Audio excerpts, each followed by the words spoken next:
back up in action, I can just safely assume that Wise is going to get a lot of attention within Eden Zero. One of the things that was always a bother to me when I look back at Rave Master was how much Wise's counterpart, Musica, kind of fell off near like the last like arc or two, and it was unfortunate because he was a really cool character. And then, over in Fairy Tail, Gray ended up getting a lot more spotlight in comparison to Musica, but Wise already has a lot like set up, and in a lot of ways he's got about as much as Shiki, which is really neat. And I think it's just because I know Hiramashima liked, I know he watches like the Marvel movies. I'm not a big fan, but no, if he likes them, that's fine. If you like him, it's fine, whatever. But Iron Man, he was pretty much the main character for most of them. And I mean, Wise is essentially like a manga Iron Man in a lot of aspects. But seeing him in the Arsenal suit again already is going to be really awesome. I really like the Arsenal suit. I thought it was going to be a forever until we got to see it again. Because that was one of the things, I mean, that's really one of the things in a lot of mangas, is whenever a character, like, finishes, a really cool fight, you're like, man, I'm probably not going to get another one for a while. We're going to get one right already. I mean, we just had the cool fight where, where we first saw the Arsenal suit, but now we're getting another one, which I'm excited for.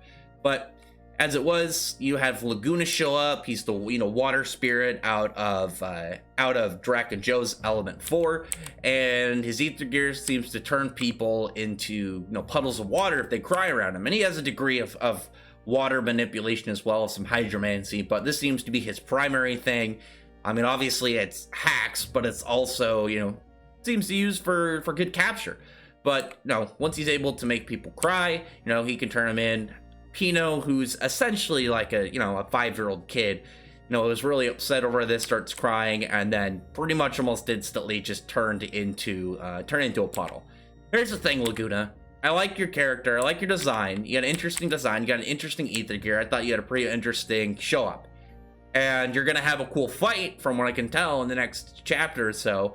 So in that aspect, I'm probably gonna like your character. But making Pino cry is a almost unforgivable sin. I mean, with Sibber, you can kind of forgive him because it's not the same one. I mean, the other one, over a long gap of time, even if it was the same one and he felt sorry, he could be like, okay, this is right now though, Laguna. I mean, I can't believe you. I'm not okay with this. Every time I reread the chapter, I just see Pino's little crying face and I get so sad. Poor little gal. But she gets turned into a puddle, and you're like, okay, well, what's gonna happen now? How is he gonna take all these people down? Shiki, easy. He gets really emotional. Pino essentially has the mentality of a little kid, so getting her worked up also fairly easy, though not approved. Not something I think anybody is gonna be okay with on this part. But now you have Homura and Wise. Wise is not like Shiki. He's not just somebody who gets emotional everything. He's ready to, get up personal with this guy. Still in the chick disguise, but he's being smart about it. You actually see part of his setup and his strategy as he's talking to the guy. And you see, like, once Laguna's stepping out of the water, you see, he seems to be just straight walking on water, and he's got, like, these high-heeled shoes.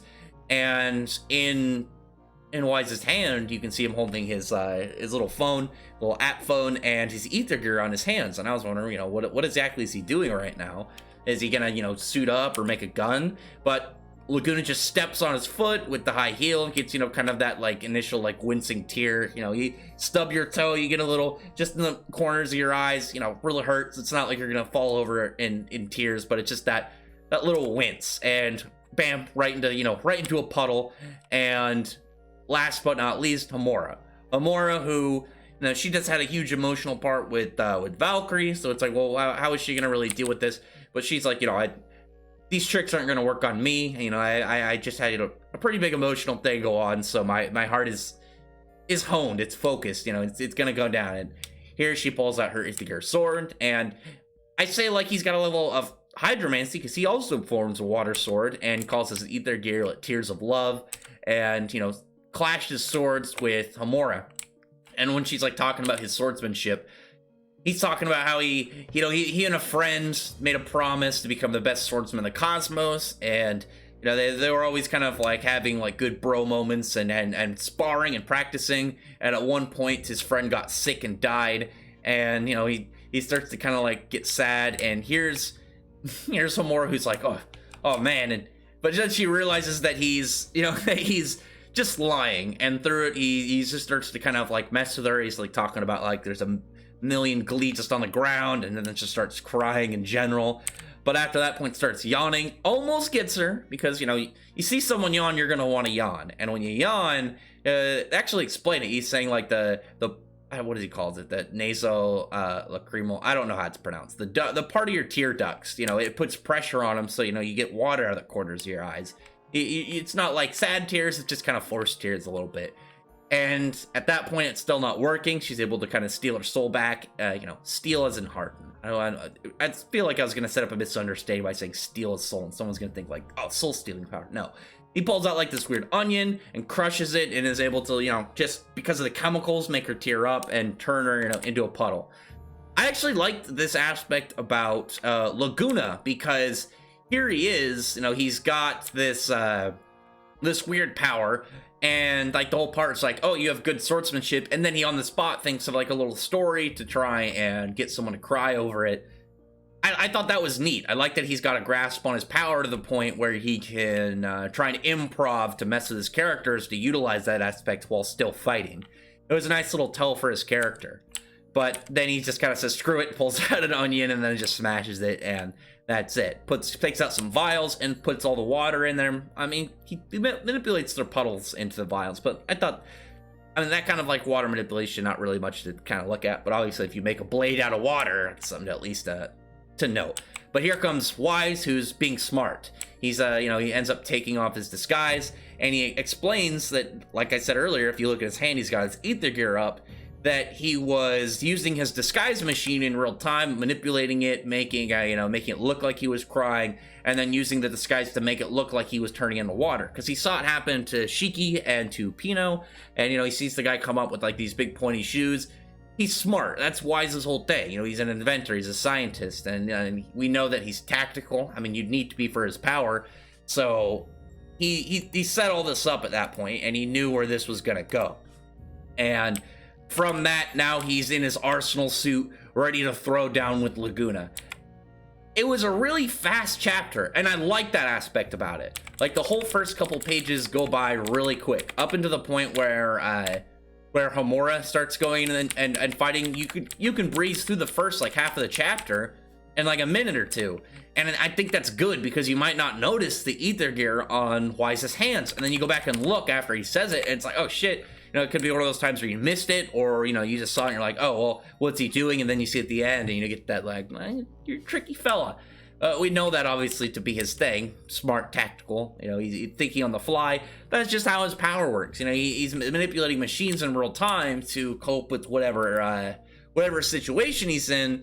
And that is going to be, like, one of the things that I think will always make him a really interesting character. But also just his suits. I really like seeing the Arsenal suit already. This is still the first model, but I'm wondering if he's made any adjustments, or he'll have the same short time span in here. Maybe he'll like work more on trying to get away, or I don't imagine he's gonna try and get away, because he's got to turn his friends back. He's got to turn them into normal selves, unless he fails, and we don't see them turn back to normal until they're before Drac and Joe, and Laguna turns them turn it normal to face this dude. And at that point, I don't really know how they're gonna do. That's just not only the boss, but you're probably gonna have the whole element 4 around him. They're gonna need to take these guys down before they get to the others, because these element 4 are probably all gonna have a level of hacks. For the most part, like the Fairy Tale Elemental 4, 3 of the 4 of them just had, they had an elemental body. They could turn into their element, so they weren't fully tangible unless you had specific ways to hurt them. Whereas, except for Totomaru, he was different. He just, for some reason, didn't have the ability to turn to fire, but he had rainbow flames, so he had different types of fire to make up for it. Whereas these guys, it seems like Laguna has that water turning power too. To what degree, we don't know, but his primary, like, means of combat, it definitely seems like, make them cry, turn them into water. He's more of like he's a devious kind of guy, and I'm hoping the others are too.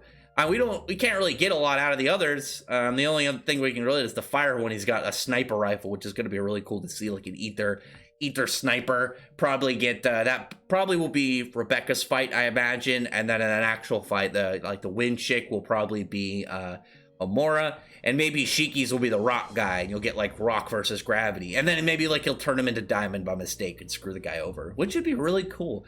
I had that idea once, like that'd be a really cool fight. And I mean, I guess if it happens in Eden Zero, I'm gonna have to change some of my plans if I somehow ever make my own series. But either way, comment below, tell me your thoughts about the chapter are. Again, did you catch the whole thing about Wise's hand, with the ether gear on it? I did. I thought that was really cool, especially when you read the end and then go back and you just get that extra little, like, oh, you're a tricky guy. Put it in a small little panel that's mostly covered by a speech bubble. That's you're clever. Anyway, yeah, thumbs up the video, befriend the like button, subscribe button, and check out my other videos. For that, I appreciate everyone who's already subscribed. Thank you all for listening. Bye.